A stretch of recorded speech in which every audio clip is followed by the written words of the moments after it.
Welcome to the Moving Picture Studio in Toronto, Juliette Lewis Sam Rockwell. Firstly, congratulations on the film Conviction.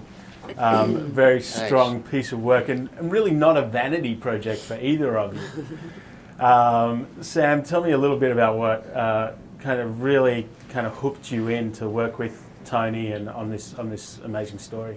Oh, well, it was a great part, great story and great everything, writer, director, it was the whole package. What was it like working opposite Hillary? It was amazing. She's really, I compare her, I say this, to like actors I've worked with. I've been fortunate enough to work with like Gene Hackman or somebody like that. She's a real force of nature. She's a laser, and she always brings her A game.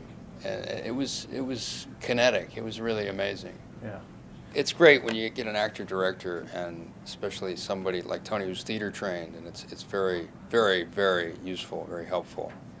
And because Tony's a great actor himself. Juliette, your character has a lot of very important things to say, and the effect that she has has huge implications. And yet she comes across as fairly hilarious at the same time. She gets laughs when she's treating some very serious subject matter. Do you just did you have a specific vision in mind for this? No, what's wild about my character is that's verbatim what she said in that interview. So I think people might be laughing because of her bad grammar, and she sort of invented a couple words, which I asked the writer. It's like, oh, did you mean to write this? Railroad instead of railroaded?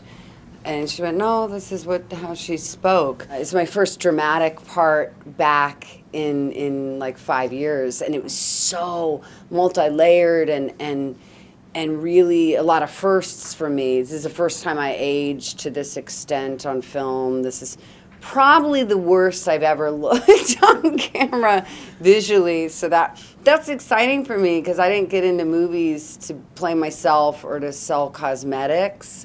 I got into movies to play characters. I'm available to sell cosmetics. Just so you know. Do you watch movies that you're in, or are you averse to it? I know some actors. No, only when you hit a bad note. It's like I would imagine like a violin player would hear a bad chord or something. But if it's a smooth symphony, it's nice to watch. But if it's not, sometimes you'll see something you go, I could have done that better. But for the most part, I actually enjoy it. I think it's cool. Did you get to meet? Oh, sorry, Juliette. It's helpful for the process, and then also you get to see, they used that take. Did you keep any souvenirs from the experience? A shank, maybe. Yeah, you got a shank? I got a shank, yeah. I got one right here.